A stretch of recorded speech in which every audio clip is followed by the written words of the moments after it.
Chante ça avec une attitude de prière devant la face du grand roi. Si les oiseaux peuvent célébrer l'Éternel, pourquoi pas moi? Si les oiseaux peuvent reconnaître la grandeur de leur Créateur, pourquoi pas toi, la créature si merveilleuse? Alléluia.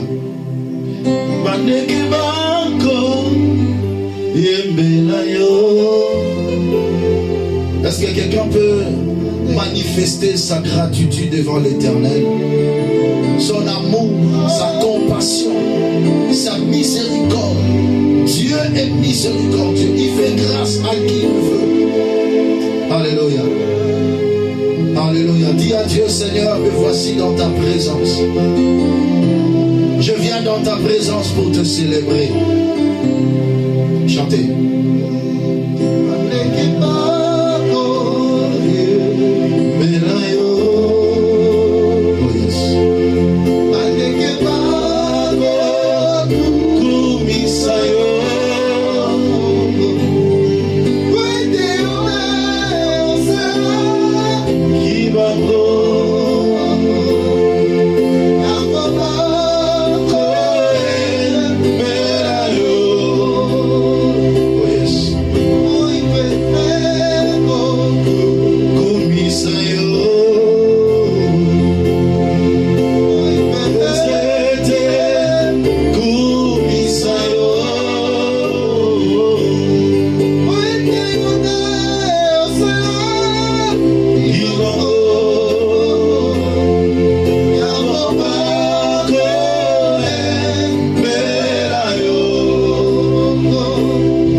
Que tu es Dieu.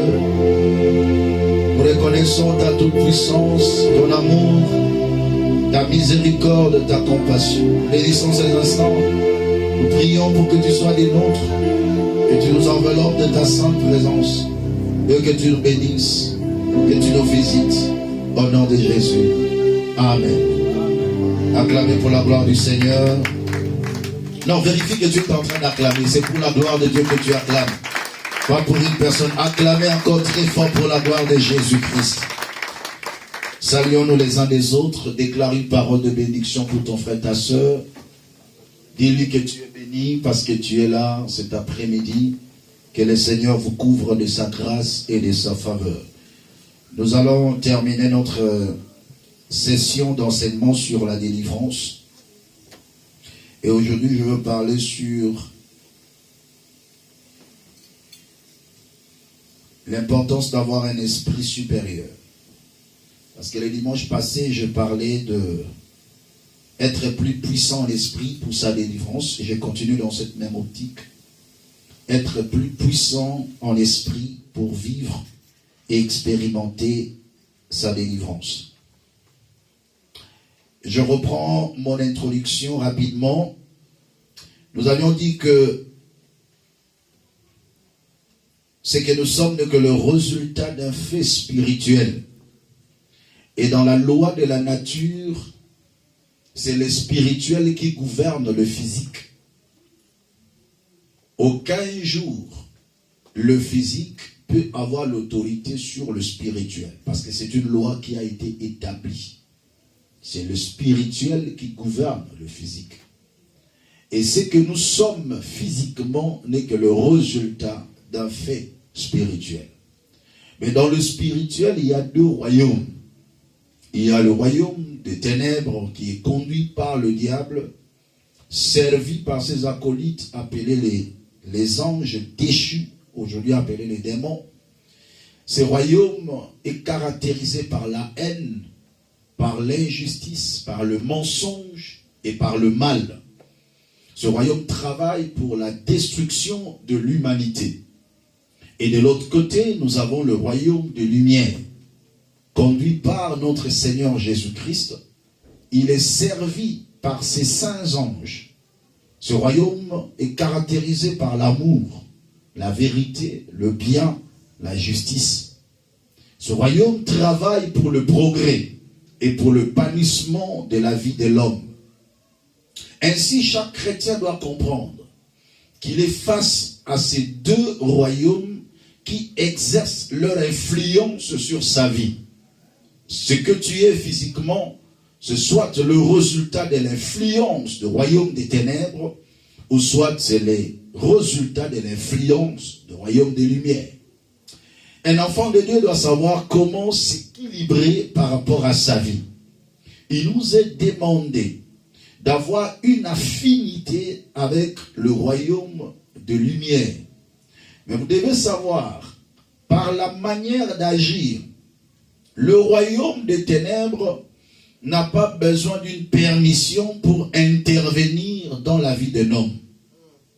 Une fois qu'il y a sa marque, ils interviennent. Le diable n'est pas super puissant, mais le diable devient puissant là où il y a sa marque. Toute personne qui porte la marque du diable, le diable n'a pas besoin d'une invitation. Le fait que tu portes sa marque, il intervient. Et quand il intervient, c'est pour la destruction. Il est écrit, le voleur ne vient que pour dérober, détruire et égorger. Tandis que le royaume de lumière, Dieu est démocrate en ce qui concerne le choix qu'il a accordé à l'homme. Il dit, voici, je me tiens à la porte et je frappe. Si quelqu'un entend ma voix et ouvre, j'entrerai. Dieu ne peut pas entrer dans la vie d'une personne si la personne ne l'accepte pas. Même par rapport au salut, la Bible déclare, c'est en croyant du cœur qu'on parvient à la justice et c'est en confessant de la bouche qu'on parvient au salut. Donc il y a un acte qu'une personne doit faire pour déclencher l'intervention du royaume de lumière en sa faveur. Donc si tu ne poses pas cet acte, le spirituel n'intervient pas. Mais tandis que de l'autre côté, le diable n'a pas besoin de ta permission. Une fois qu'il voit une porte ouverte, il entre. Il détruit. Et un jour, nous parlerons sur les portes ouvertes qu'une personne peut ouvrir ou ne peut pas ouvrir, que le diable profite enfin d'entrer et de détruire la vie de l'homme. Sur ce, le Seigneur a dit ceci, sans moi, vous ne pouvez rien faire. Tout simplement parce que le diable est spirituel et vous, vous êtes physique. Il n'y a pas rapport de force. Le spirituel domine toujours le physique. Et maintenant, lorsque nous qui sommes physiques, qui ne pouvons rien devant le diable, et nous associons maintenant avec le Seigneur, c'est là où nous tirons notre force.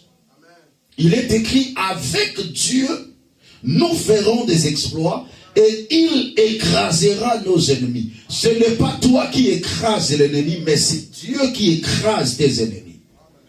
Et même si le Seigneur nous donne le pouvoir de marcher sur le serpent, sur le scorpion et sur toute puissance de l'ennemi, c'est parce que lui, il a commencé un travail. Sur la croix Golgotha, la Bible déclare, il a écrasé le diable. Le diable est déjà dans un état de chaos parce que on ne peut marcher que sur une personne qui est déjà dans un état de chaos. Donc si Dieu nous donne ce pouvoir, Parce qu'il a amorcé un grand travail. Comme un serpent dont la tête a été déjà écrasée, et toi tu viens pour maintenir ce serpent dans un état de chaos. C'est ce que nous faisons en tant qu'enfants de Dieu. Maintenir le diable dans un état de chaos. Et pour ce faire, tu dois développer ta spiritualité. La dimension spirituelle d'une personne détermine la dimension de sa délivrance et de sa libération. Plus tu deviens puissant en esprit, mieux tu es libéré. Je vais lire quelques versets rapidement. Vous allez comprendre qu'il y a toujours rapport de force et de puissance en toutes choses, et nous allons entrer en profondeur. Je prends 2 versets introductifs. Romains chapitre 16, le verset 20. Romains chapitre 16, le verset 20. La Bible déclare: le Dieu de paix écrasera bientôt Satan sous vos pieds. Que la grâce de notre Seigneur Jésus-Christ soit avec vous. Le Dieu de cieux écrasera bientôt Satan sous vos pieds. Luc chapitre 10, le verset 19. Luc chapitre 10, verset 19. La Bible déclare ce qui suit. Voici, je vous ai donné le pouvoir de marcher sur les serpents, sur le scorpion et sur toute puissance de l'ennemi, et rien ne pourra vous nuire. J'aime beaucoup cette conclusion.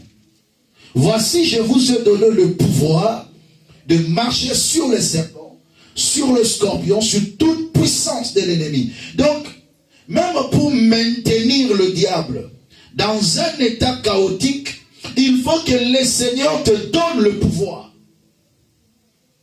Donc tu dois avoir une dimension spirituelle plus élevée. Un pouvoir venant du Seigneur te permettra de maintenir Satan dans un état de chaos. Tu dois comprendre ce que tu es. Mais j'aime quand il ajoute, il dit, et rien ne pourra vous nuire. Et rien ne pourra vous nuire. Vous savez, aujourd'hui, il y a certaines personnes qui, après avoir parfois fait des délivrances, parfois des serviteurs, parfois des hommes de Dieu, après avoir fait un service de délivrance, il a de retour qui affecte sa vie, qui le détruit, des représailles. Mais la Bible nous dit, rien ne pourra vous nuire. Tu dois développer ta dimension spirituelle. C'est maintenant le développement de la dimension spirituelle qui permettra à une personne de ne pas connaître les représailles ou les retours.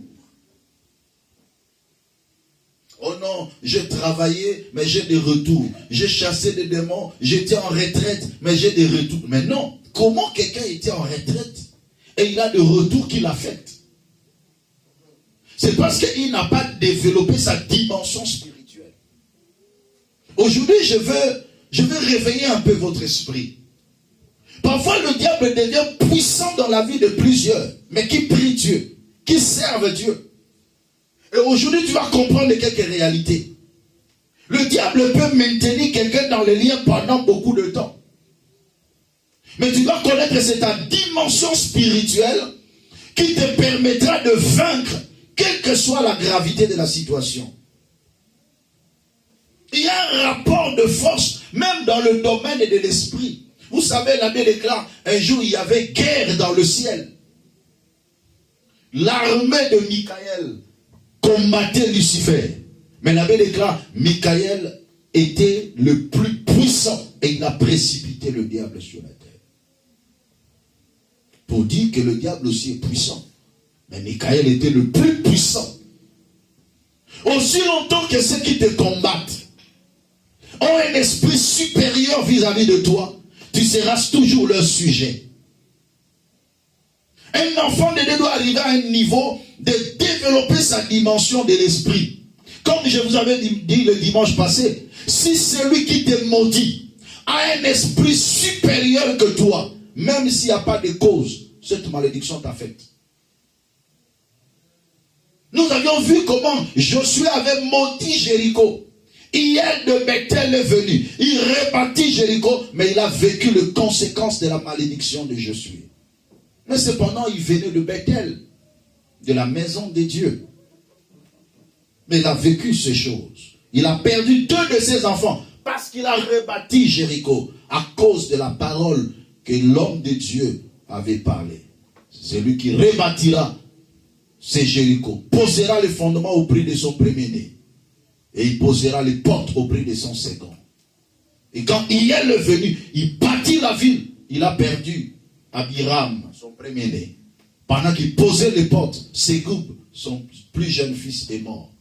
Cet homme a perdu 2 enfants à cause d'une parole de malédiction prononcée par une personne qui avait un esprit supérieur. Si celui qui te maudit a un esprit supérieur que toi, cette malédiction va s'accomplir. Chaque enfant de Dieu doit arriver à un niveau de développer sa dimension spirituelle.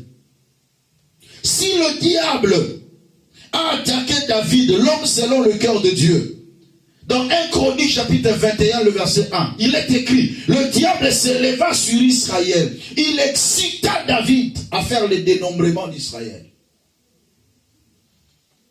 L'homme selon le cœur de Dieu, mais a été excité, influencé par le diable. Et il fait ce qui était mal devant le Seigneur. 70 000 personnes sont mortes à cause de l'acte que David avait fait, poussé par le diable. Il est important, bien-aimé dans le Seigneur, de comprendre comment le diable te combat. Chacun de nous a une dimension de combat de sa vie. Chaque famille a une dimension de combat. Mais ce qui est plus important, tu dois développer ta dimension spirituelle. Si ta dimension spirituelle n'excède pas à la dimension spirituelle de tes combats, tu resteras le même. Et ça, ce n'est pas ce que je souhaite pour tout un chacun de nous. Je souhaite que chacune personne dans cette assemblée puisse développer sa dimension spirituelle au-delà de ses combats. Ainsi, tu auras le contrôle de toutes choses.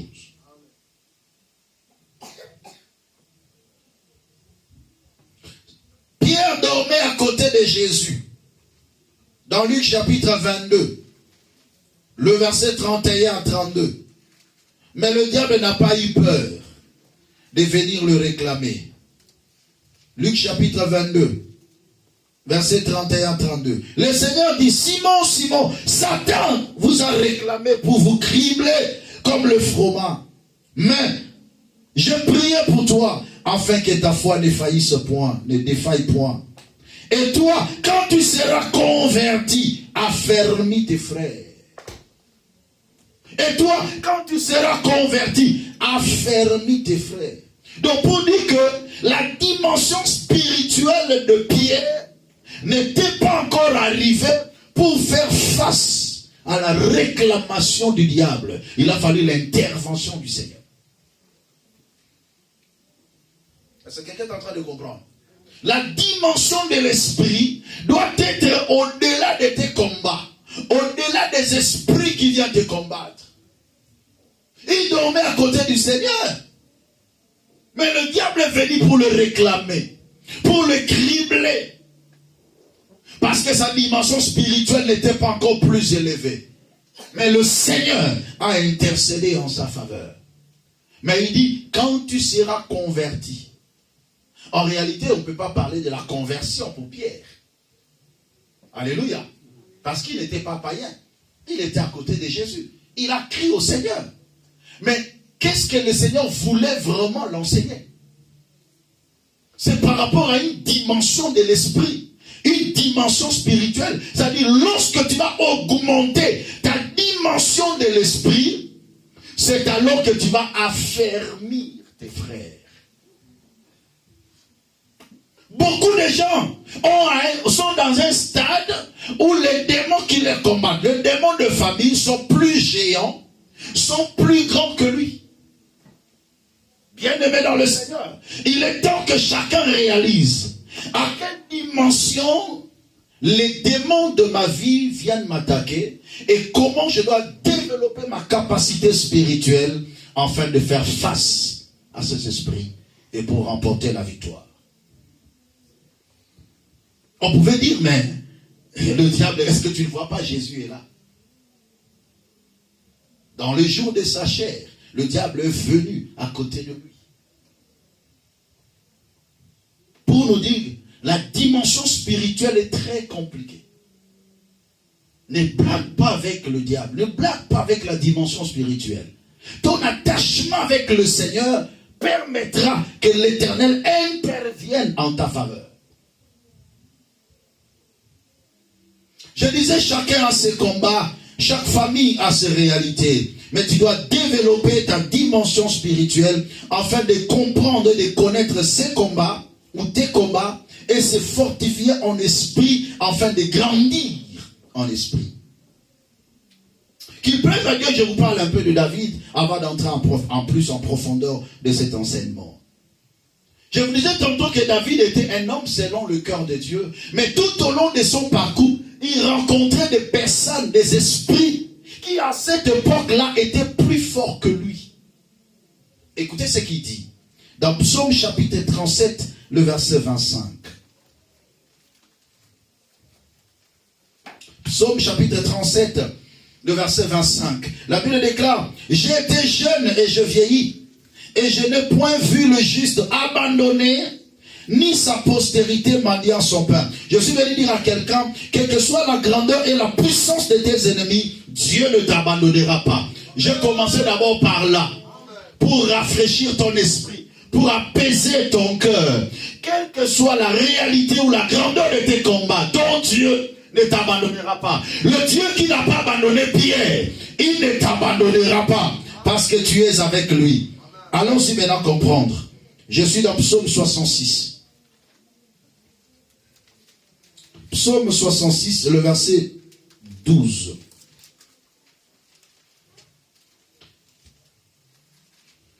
Psaume chapitre 66, le verset 12. Je descends petit à petit. Tu nous as fait monter les hommes sur nos têtes. Nous avons passé par le feu et par l'eau. Mais tu nous en as tirés pour nous donner l'abondance. Tu as fait monter des hommes sur nos têtes. Tu nous as passé par le feu et par l'eau. Mais tu nous as tirés, tu nous en as tirés dans les eaux, dans le feu. C'est-à-dire des moments sombres, durs, où nous étions humiliés, où nous étions accablés, où les gens dominaient sur nous. Mais tu nous en as tirés et tu nous as donné l'abondance. Est-ce que quelqu'un est en train de comprendre ça? J'avance maintenant pour vous faire voir pourquoi j'ai lu ces deux versets. Allons-y, Psaume 35.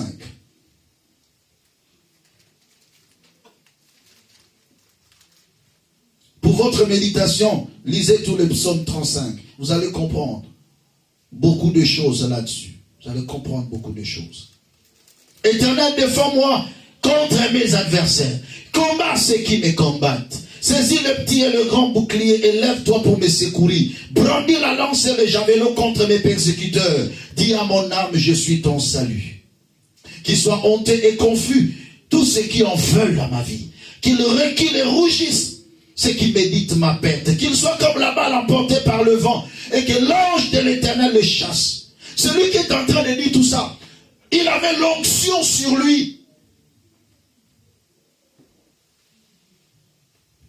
Il avait l'onction sur lui. Il avait la capacité surnaturelle. Il avait la puissance sur sa vie. Continuez, vous allez voir comment il prie. Parce que sa vie était dans le combat. Mais ces gens qui le combattaient, quel était leur rapport de force? Psaume chapitre 18, verset 18. Psaume chapitre 18, verset 18. Il me délivra de mon adversaire puissant, de mes ennemis qui étaient plus forts que moi. Je prie au nom puissant de Jésus-Christ que Dieu te délivre des adversaires qui étaient plus puissants que toi. Que Dieu te délivre des esprits qui étaient plus puissants que toi. Non, il était plus puissant que toi, mais pas plus puissant que son Dieu. Dieu. Mais la Bible déclare, avec Dieu, nous ferons des exploits. Et il écrasera nos ennemis. Je déclare et je prophétise. Si hier, il y avait des esprits qui étaient plus puissants que toi, mais aujourd'hui, parce que que tes esprits soient anéantis et que tu marches sur eux au nom puissant de Jésus.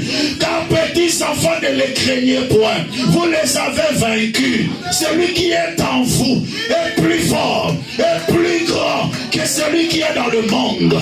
Il est plus fort que moi, mais pas plus fort que mon Dieu. Mes ennemis sont plus forts que moi, mais pas plus forts que mon Dieu. Seigneur me délivra de mes adversaires puissants, mes ennemis qui étaient plus forts que moi. Psaume chapitre 142, le verset 7. Il existe, bien-aimé, des esprits qui sont plus puissants. Mais toi, il faut que tu t'associes avec celui qui est le plus puissant. Alléluia. Psaume chapitre 142, le verset 7, la Bible déclare: sois attentif à mes cris, car je suis bien malheureux. Délivre-moi de ceux qui me poursuivent, car ils sont plus forts que moi. Délivre-moi de ceux qui me poursuivent, car ils sont plus forts que moi. Bien aimé, il y a des esprits qui te combattent, qui sont plus forts que toi. Ils t'ont imposé un régime démoniaque.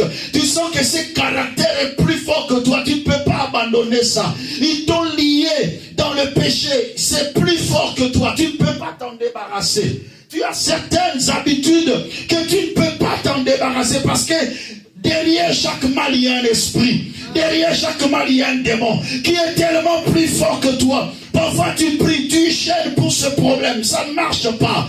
Qu'il plaise à Dieu, qui est le Tout-Puissant, de te délivrer d'un plus fort que toi. De te délivrer d'un plus fort que toi.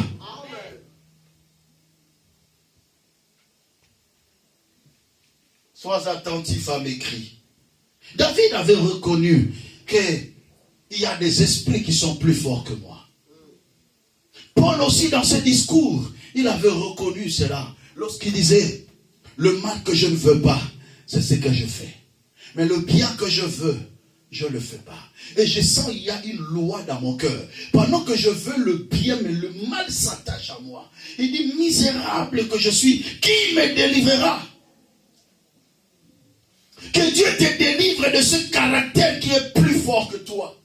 Tu n'arrives pas à l'abandonner. Parfois, tu fournis des efforts. Mais ce n'est pas question d'effort physique. C'est question de la dimension spirituelle.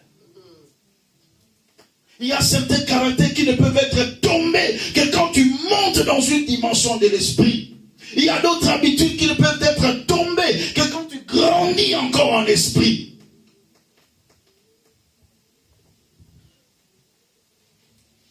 Bien-aimé, j'aimerais que chacun se révolutionne et qu'il dise que tous les esprits qui étaient plus grands que moi hier, qu'ils ne soient plus maintenant. Non, est-ce que quelqu'un est en train d'écouter? S'il y avait des esprits qui étaient plus grands que toi hier, mais pas aujourd'hui, en sortant de ces lieux, que tu sois plus fort que les esprits qui te combattent. Vous savez, Job, malgré son niveau de sainteté et de la crainte de Dieu, mais quand Satan s'éleva contre Job, il s'est fait plus puissant que Job. Pourquoi? Tout simplement parce que Dieu l'avait permis. Parce que Dieu s'est retiré. Pour vous faire voir que devant le diable, sans Dieu, on n'est rien. Le diable a malmené la vie de Job dans un clin d'œil, en une seule journée. Celui qui était là est devenu là, dans la poussière. Frère, parfois le diable cherche une petite entrée. Et lorsqu'il entre, il te prend de là jusque par terre. Et la vie se dégrade. La Bible déclare, ne donnez pas accès au diable. Ne lui donnez pas d'accès. Parce que s'il a l'accès, il est plus fort que toi. S'il trouve l'accès, il va te cribler. Qu'il plaise à Dieu que tu sois vigilant tout au long de ta vie. Et à cause de ça, il y a des conséquences. il y a des suicides, il y a des dépressions, il y a des maladies, il y a des vies de péché. Tout simplement parce que le diable a trouvé l'issue et il est entré. Et il s'est fait plus grand et plus fort que toi. Mais il est temps que chacun de nous réalise, je dois augmenter ma dimension de l'esprit pour déclencher ma délivrance. Mais la question se pose, que dois-je faire? Qu'est-ce qui va déclencher vraiment ma délivrance? Dans chaque domaine de ma vie, qu'est-ce qui va déclencher ma délivrance? Écoutez ces sous-thèmes.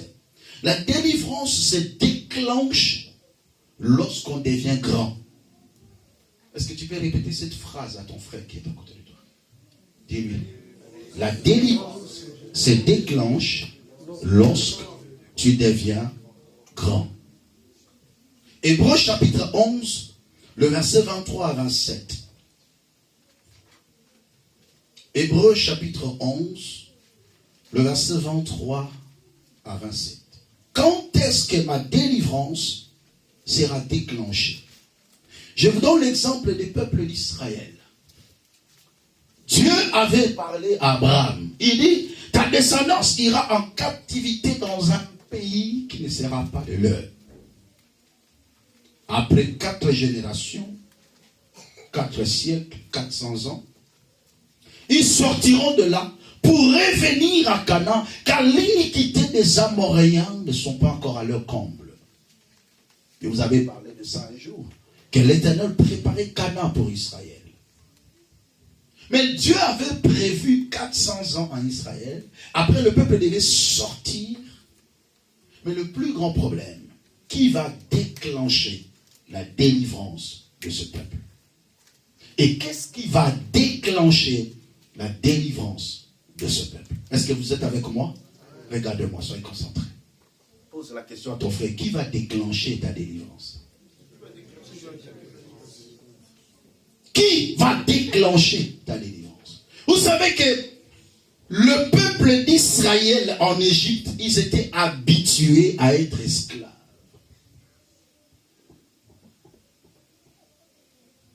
Chaque année, c'était la même chose.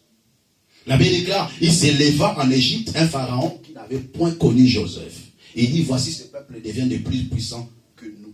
Ce peuple est devenu plus puissant que nous. Mais eux-mêmes ne savaient pas qu'ils devenaient plus puissants. Pharaon dit, écoutez bien, ce peuple devient de plus en plus puissant et plus nombreux que nous. Mais leur propre ignorance le maintenait dans l'esclavage.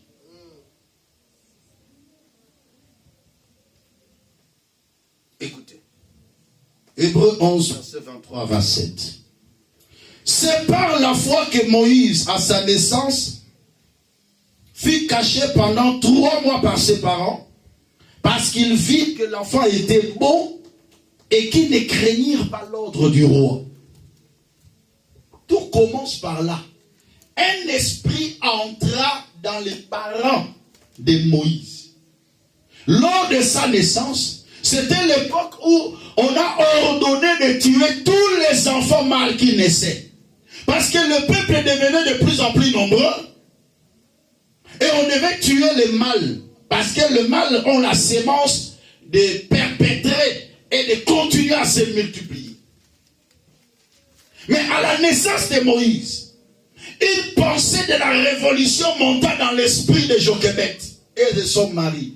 Et elle regarde son mari et elle dit, mon enfant est plus beau. Je ne peux pas le livrer.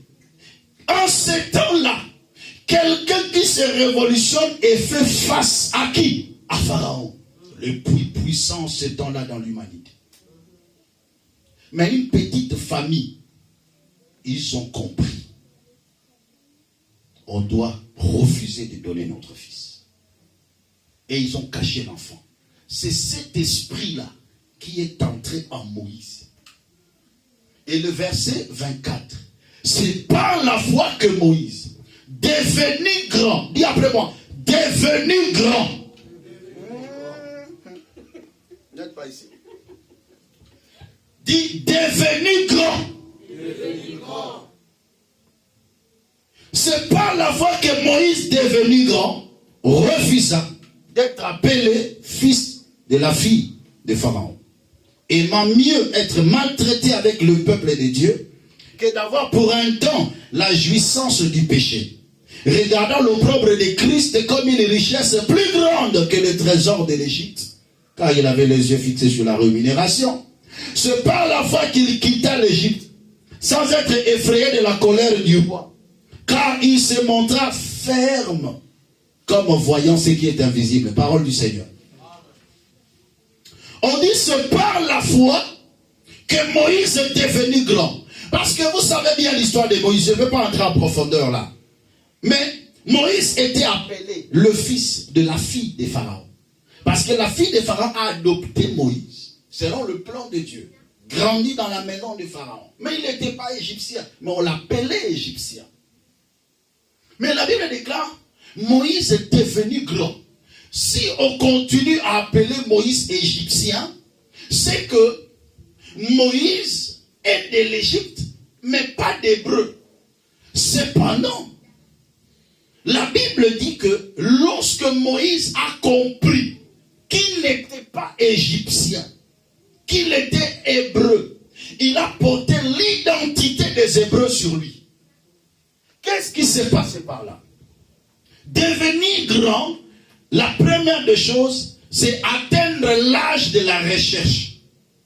Parce que quand je dis devenir grand, cela ne veut pas dire que tu as 20 ans, 30 ans, 40 ans. Non. C'est un âge. Parce que quelqu'un peut avoir 50 ans en âge, mais il est bébé en esprit. Devenir grand, la première des choses, c'est l'âge de la recherche. La recherche de l'information. La recherche de la connaissance de la parole de Dieu. La recherche de la connaissance de son identité. Un grand, c'est celui qui se connaît. Qui es-tu?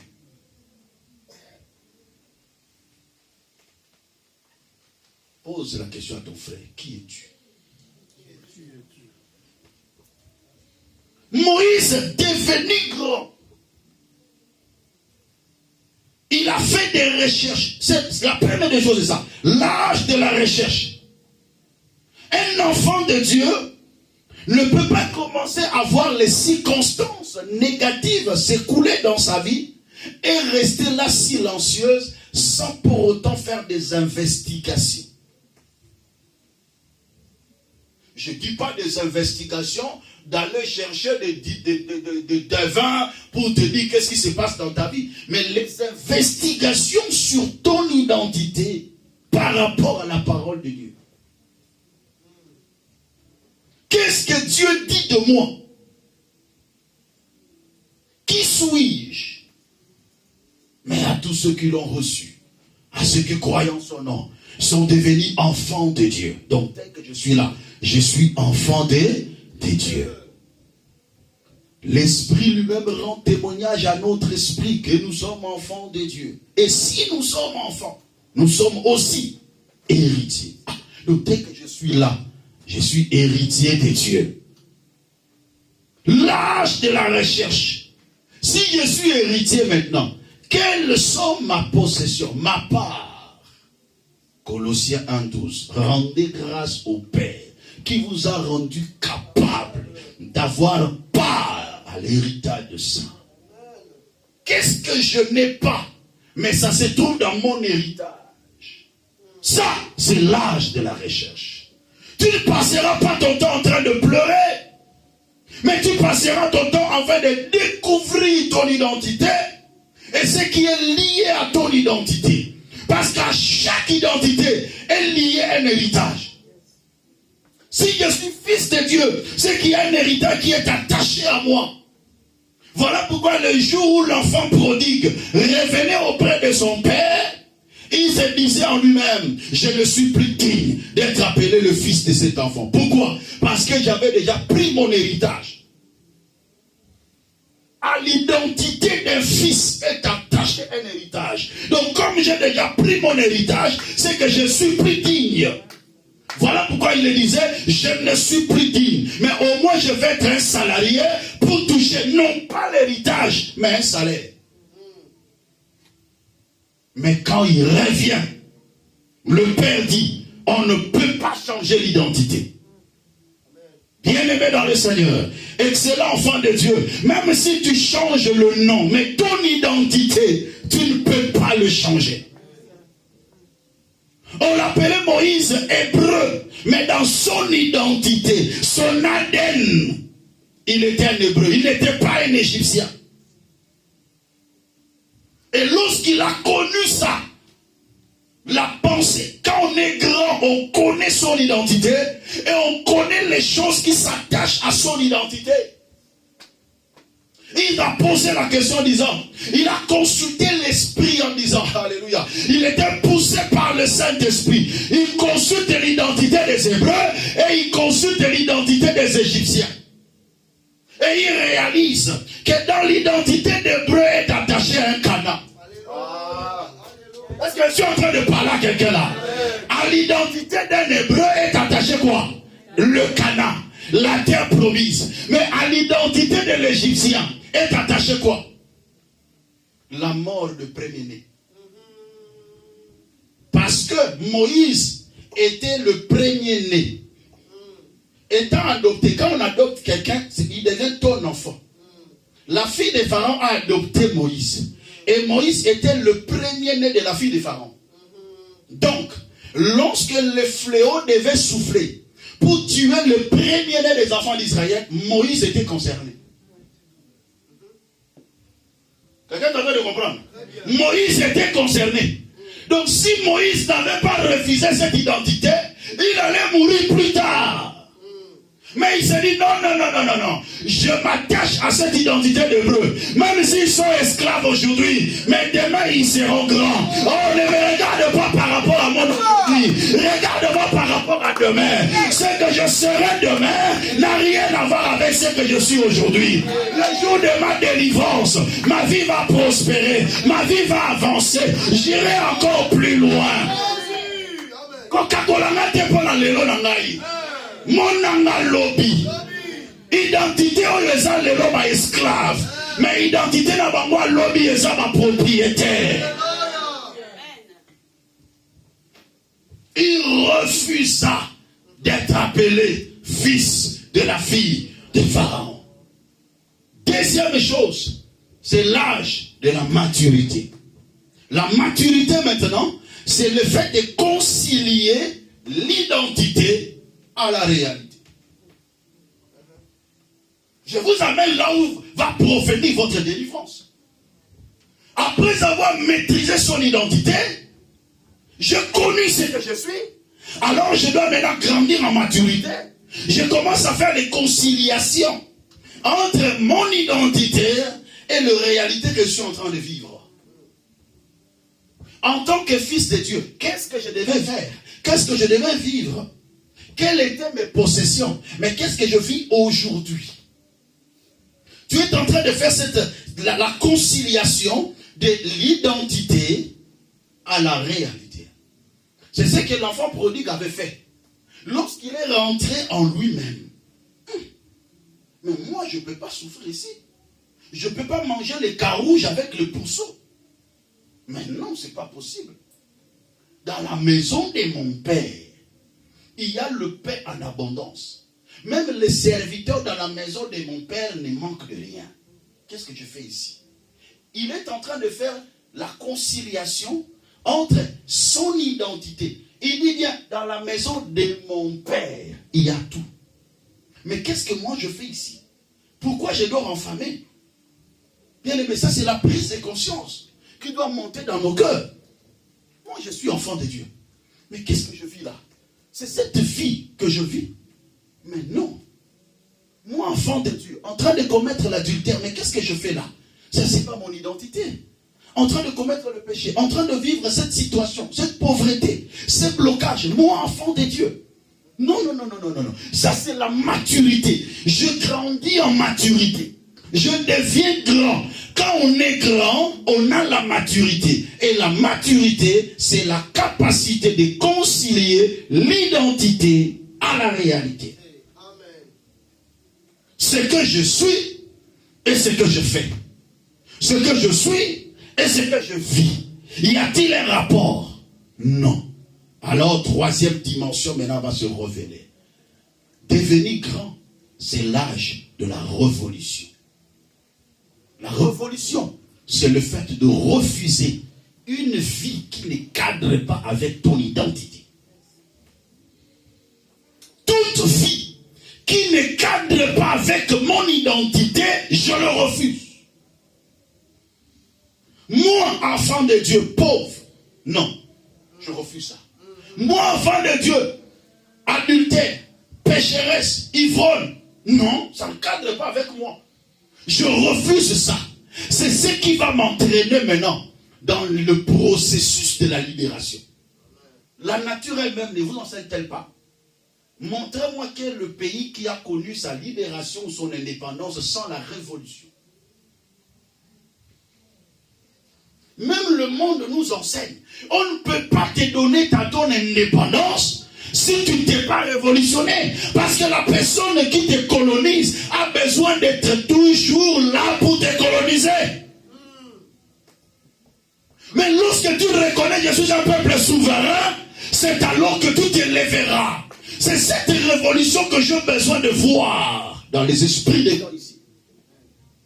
Et c'est ce qui va t'amener dans la maturité. C'est ce qui va développer ton esprit. Israël a fait plus de 400 ans avec un rallongement de 30 ans dessus à cause de leur naïveté. Parce qu'en eux, il n'y avait personne qui s'est révolutionné. Même Dieu agit lorsqu'il voit la révolution dans le cœur de l'homme. Ce qui n'a nous au lobby, j'en ai marre. C'est ça. Est-ce que quelqu'un est en train de comprendre moi?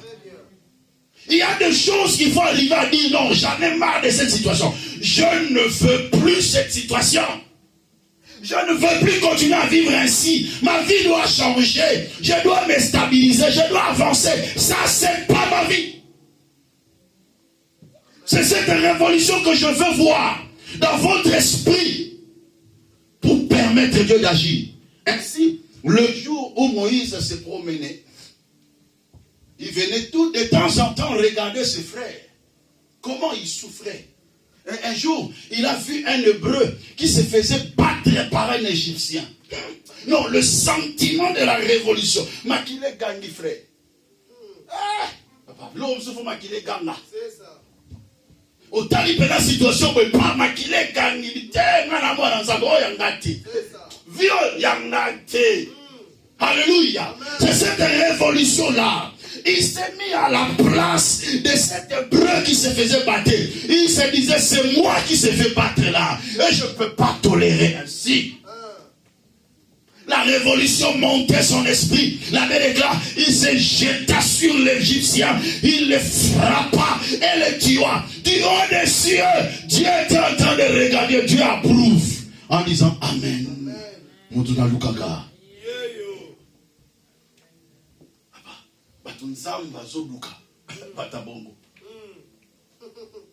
Il dit, j'étais entouré ici de gens naïfs. Baba gobe gobe. Anima anios. O vivre vie à ma beno, o nimawa. O se révolutionner à té. O soit décision té. O lukaka ou changer vite. O lukaka ou améliorer ma ramonté. O tu kaka gobe gobe kaka. Et le diable est en train de te mater. Il est en train de te détruire. Il ajoute des ingrédients. Il ajoute des épices. Parce que ta souffrance, c'est la joie d'un homme. Ou d'un esprit. Ta souffrance, c'est la joie du diable. Pendant que toi tu pleures, le diable se réjouit. Mais ta délivrance, c'est le deuil de quelque part. Est-ce que je suis en train de parler à quelqu'un? Le jour où Dieu te délivre, tes ennemis seront dispersés. Tes ennemis seront en pleurs. Pendant que toi tu fonces vers Canaan, tes ennemis sont en pleurs. Pendant que toi tu avances vers Canaan, ton ennemi sont dans le deuil, dans le tourment.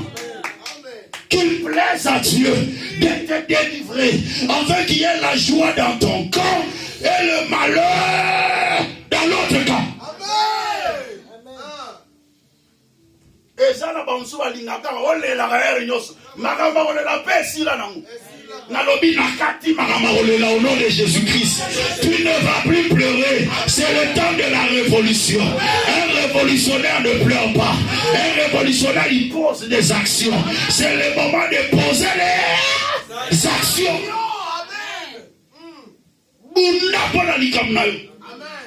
Bunda pona musala na yo, bunda pona mukanda na yo, bunda pona mwasi na yo, bunda pona mobali na yo, bunda pona bana na yo. Moïse se leva, il tua l'Égyptien et Dieu a approuvé. L'homme se sent à tout tel matin, ça dit, tout bunda. Mon dit, on a évité tout boy. Il y a un gars qui n'est qu'à perdre boy. Il y a un gars qui n'est pas maboyé. Il faut la récupérer au Yanga. Il a tué l'Égyptien et Dieu l'a choisi. Il dit, mon toi, il faut libérer bateau.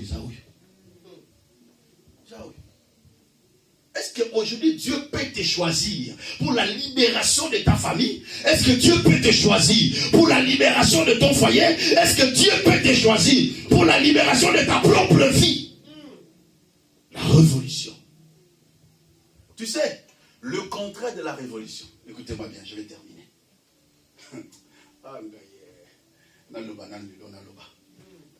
Quand on ne se révolutionne pas, écoutez comment on vit. Les naïfs, comment ils vivent? Posez-moi la question, pasteur. Comment les naïfs vivent? Comment les naïfs vivent, papa? Ceux qui ne se révolutionnent pas, la première des choses, ils ne se gênent pas de leur situation. Mutu oyo ayebi kotomboka te, eza mutu oyo ayokaka soni ya likambo na ye te. Soki pauvreté a vino salo soni te, otikala jamais ko se révolution. Tala muninga lobazo ka soni te. Tuna yeke, boso tuna te manyeni, kamuni. Osirikeli ngai. Tuna muninga lobazo situation za na ngwana. Yo salo soni te.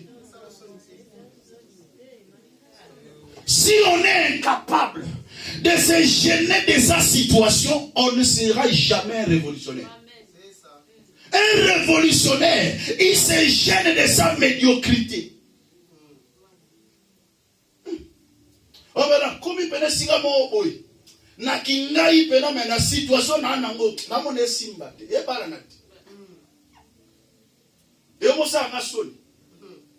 Soni wana papa. Yangonde muteko mema yo na révolution pour bunda au changer situation. Est-ce que qui se liba ngo ça le solité? Qui pauvreté ngo et ça le solité vraiment. Ce que lisumu ana est-ce que ça le solité? Ce que tel pena ki yo pena bo lisumu o sala na ki yo e kokanité. Oh na oyo. Kokanité. Tu n'as pas la honte de la vie que tu mènes. Ça ne te gêne pas. Et aussi longtemps que cette vie ne te gêne pas, tu ne pourras pas te révolutionner pour changer la vie, pour déclencher ta délivrance. Tu n'as plus de valeur aux yeux du monde. Ça ne te gêne pas. Le papa, tu dis qu'elle sous. Ah, bon, le banana. Deuxième point. Ceux qui ne se révolutionnent pas, ceux qui sont naïfs, ils vivent selon l'essentiel des hommes. Eh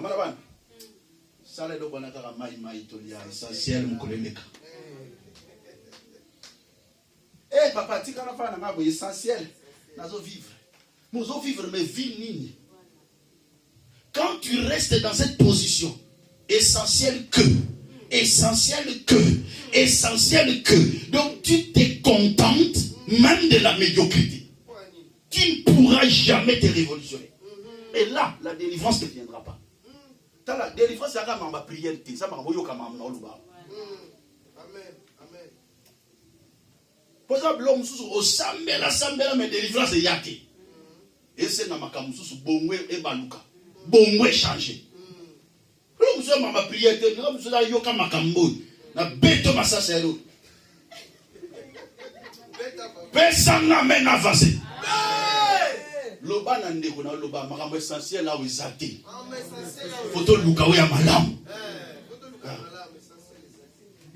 Betanga ta mai bongo tala ngana sakenga na zana nsambe.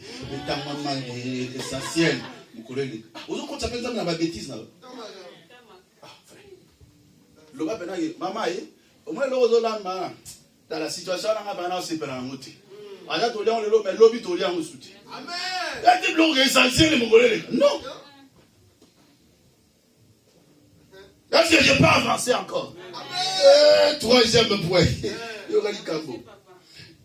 Un naïf, c'est une personne qui justifie et se justifie de sa situation. Il se justifie et justifie sa situation. Donc il fait croire aux gens que la situation qu'il vit c'est normal. Et c'est justifiable. Qui t'a dit ça? Papa, t'as la tigre en affaire dans la taboué. Il va la bouquille, bambé hôpital, papa. Il y a un matanga mou, il y a comme ça dans Té, oh justifier les cabos, bah oh justifier té. Té, l'oba il faut na bunda ne pour na libala namba. Faut na bunda pour na musala na papa na mukanda na boko so na mukanda té o souffrir kaka. Non na zana mukanda té na usuka wapi.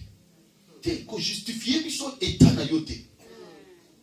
Parce que mon doit justifier ka état na ye atambusaka makanisi na ye té et puis à se révolutionner ka pe té pour chaque situation. Amen.